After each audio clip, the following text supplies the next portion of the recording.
Hi, నేను మీతో మంచి హెయిర్ మాస్క్ అయితే షేర్ చేసుకోబోతున్నా which working like a wonder. ఏంటి వర్కింగ్ లైక్ ఎ వండరా? ఏంటి ఇంత కాన్ఫిడెంట్గా చెప్తున్నానని చూస్తున్నారా? నిజమే, నాకు మంచిగా రిజల్ట్ వచ్చింది. ఇది అనేది నేను ఇన్స్టాగ్రామ్లో చూసాను. హెయిర్ మాస్క్ అనేది ఒకసారి ట్రై చేద్దాంలే, ఎందుకంటే నాకు ఈ వింటర్లో కొంచెం డాండ్రఫ్ ఎక్కువ. సో డాండ్రఫ్కి అయితే మంచిగా అయితే వర్క్ అయింది. ఇదైతే దీనికి కావాల్సినవి only 2 ingredients, Amla powder and curd అనమాట. ముందు రోజు నైటే మీ హెయిర్ లెంత్కి సరిపడా అంత ఆమ్లా పౌడర్లో కర్డ్ మిక్స్ చేసి పెట్టుకోండి. నెక్స్ట్ డే వచ్చేసి మార్నింగ్ ఒకసారి మంచిగా మిక్స్ చేసుకొని start applying to your scalp నుంచి మంచిగా అప్లై చేయండి. అప్లై చేసుకొని ఒక 30 to 45 minutes ఉంచి ఒక మంచి మైల్డ్ షాంపూతో అయితే హెడ్ బాత్ చేసుకోండి. మీరు ఇన్స్టెంట్గా రిజల్ట్స్ చూస్తారు.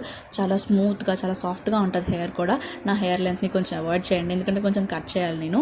నాకు కింద మొత్తం పలచగా ఉంటుంది, బట్ పైన మాత్రం కొంచెం ఒత్తుగా ఉంటుంది, బాగుంటుంది అనమాట. నాది కొంచెం కింద అనేది కొంచెం అవాయిడ్ చేయండి. మళ్ళీ ఏంటి మీరు మాకు చెప్తున్నారు మీకు రిజల్ట్ వచ్చిందా లేదా అనుకోవచ్చు, బట్ నిజంగా చాలా బాగుంటుంది హెయిర్ వాష్ చేశాక. అంతే ఈ వీడియో. బాయ్.